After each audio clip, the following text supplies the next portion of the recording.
प्यारे बच्चों, इस समर वेकेशन में एएमकेसी एंड जेएमसी हिसार लेकर आए हैं आपके लिए 3 बेहतरीन स्किल डेवलपमेंट कोर्सेज। पहला कोर्स है वैदिक मैथमेटिक्स, जिसमें बच्चों को कैलकुलेशंस की स्मार्ट ट्रिक्स, फास्ट मेथड्स और शॉर्टकट टेक्निक्स सिखाई जाएंगी। ये कोर्स केवल 15 डेज का रहेगा।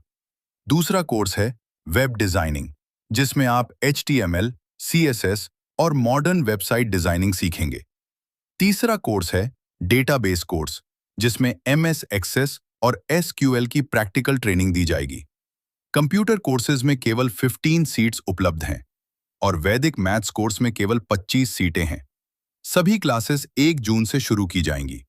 रजिस्ट्रेशन करवाने की लास्ट डेट 24 मई रखी गई है, इसलिए जल्दी से जल्दी रजिस्ट्रेशन करवाएं और अपनी सीट कंफर्म करें। Address Ballamand road, Hisar. Mobile 8813